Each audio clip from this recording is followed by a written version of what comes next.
اب دیکھیے جہاں تک ابن عربی کا تعلق ہے، ہمارے ہاں یہ دو اپوزٹ پولز ملتے ہیں بزرگوں میں.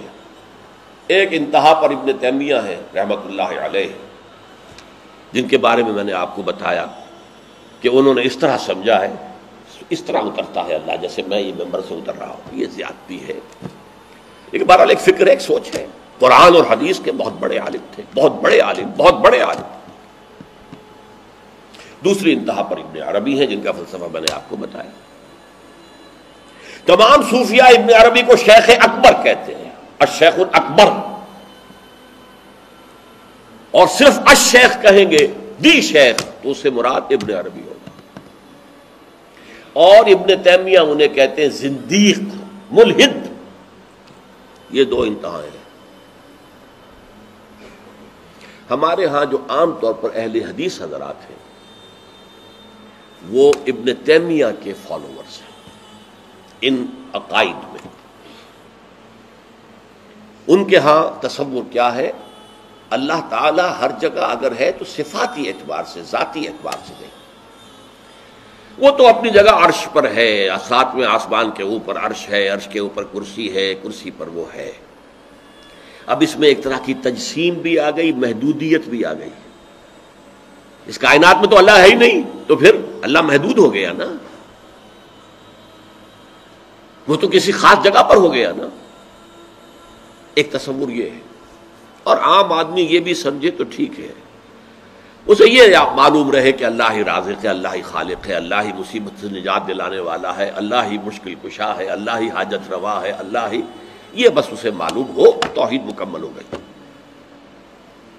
لیکن فلسفہ کچھ اور شے ہے، فلسفہ کچھ اور سوالات پیدا کرتا ہے. جیسے میں نے کہا ہے صفات ذات حق، حق سے جدا یا عین ذات. اب یہ فلسفہ ہے. صفات باری تعالی اگر قدیم ہے صفات تو یہ غصہ، یہ تو قدیم نہیں ہو سکتا. غصہ تو کسی کام پر آیا، خوشی تو کسی کام پر ہوئی، یہ قدیم کیسے ہوگا؟ تو عین یا غیر، لا عین ولا غیر. اور جس کی میں تعبیر کرتا ہوں کہ من وجہ عین ذات ومن وجہ آخر غیر ذات. اب اس سلسلے میں علامہ اقبال نے جو بات کہی ہے، جو پروفیسر یوسف سلیم چشتی مرحوم نے مجھے بتایا تھا کہ انتقال سے صرف 3 ماہ قبل یہ اشعار کہے. وحدت الوجود کے، پینتھیزم کے، دونوں کے شدید مخالف تھے علامہ اقبال شروع میں.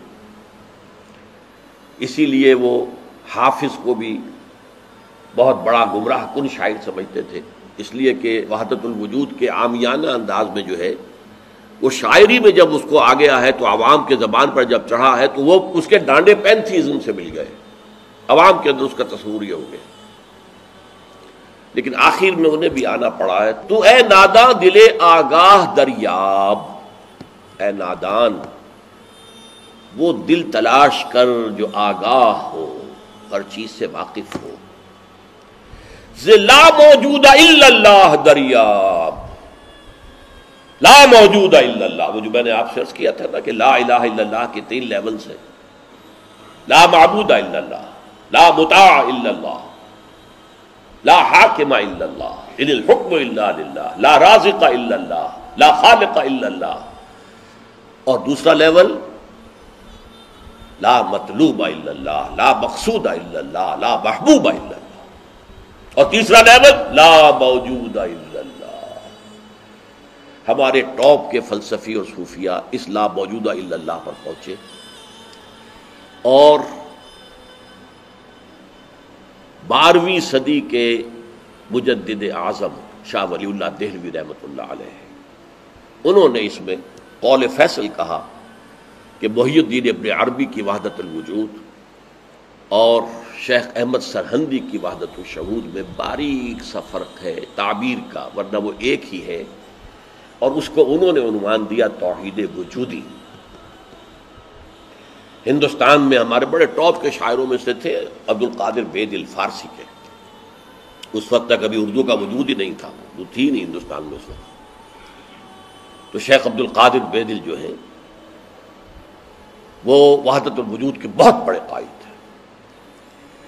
اور ان کی عظمت کا عالم یہ ہے کہ غالب کہتا ہے طرز بے دل میں ریختہ لکھنا اسد اللہ خان قیامت ہے، کہ بے دل کے انداز میں اردو میں شاعری کرنا، ان تو فارسی میں کی، اردو کو ریختہ کہتے تھے پہلے، یہ نئی زبان جو بنی تھی ریختہ، طرز بے دل میں ریختہ لکھنا اسد اللہ خان قیامت ہے۔ لیکن وہ اسد اللہ خان بھی یہ کہتے ہیں جارو بلا بیار کہ این شرک فی الوجود با گرد فرش سینہ با ایواں برابر است۔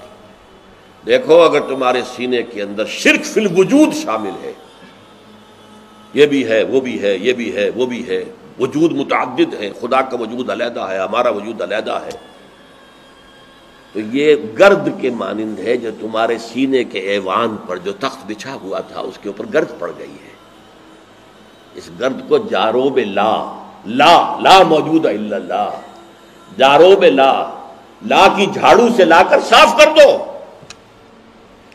جاروب لا بیار کہیں شرک فی الوجود، وجود دو مان لیے تو شرک ہو گیا، وجود ایک ہی ہے۔ البتہ جب تعین ہو گئی کسی شے کی وہ وجود مختلف ہے، ذات باری سے علیحدہ۔ بہرحال یہ مباحث ہیں اس آیت مبارکہ سے متعلق، اور میں نے آپ کے سامنے ساری بات رکھ دی۔ نہ میں کسی کا مبلغ ہوں، نہ یہ دینی مسئلہ ہے، یہ فلسفے کا مسئلہ ہے۔ اب فلسفے میں بہت سے مسائل ایسے پیدا ہو گئے، سائنس کے مسائل ہیں کہ جو کتاب و سنت یا کم سے کم حدیث کی بعض چیزوں سے ٹکراتے ہیں، اب اس میں آدمی غور کرے گا، سوچے گا۔ اسی طریقے سے یہ فلسفے کے مسائل ہیں جو ہمیشہ سے جن پر کام ہو رہا ہے، لیکن یہ دین جو ہے وہ شریعت اور طریقت کا نام ہے۔ حقیقت کو چھوڑ دو، حقیقت جو ہے بس ہے۔ تم سورج مکھی کے پھول بن جاؤ، تمہاری توجہ ہر وقت اپنی اس ذات جس نے تمہیں پیدا کیا ہے، حقیقت تو وہی ہے، لیکن سورج مکھی کے پھول بن جاؤ۔ لیکن اسے آپ غلط کہیں، مجھے کوئی اعتراض نہیں، لیکن یہ کہ ایک شخصیت کو میں ایسے سے واقف ہوں جو اہل حدیث بھی کٹر تھے اور صوفی بھی بڑے تھے۔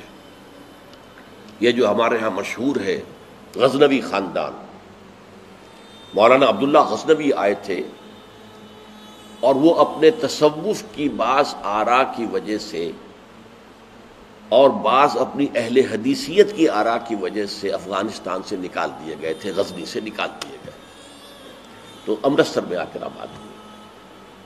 ان کی اولاد ہے یہ غزنوی خاندان، ان میں مولانا داؤد غزنوی رحمۃ اللہ علیہ سے میرا بڑا قرب رہا ہے۔ ان کے پھر بیٹے تھے ابو بکر غزنوی، وہ معروف ہیں، کافی لوگ ان سے واقف ہوں گے۔ داؤد غزنوی رحمۃ اللہ علیہ یہ دو متضاد چیزوں کا مجموعہ تھے،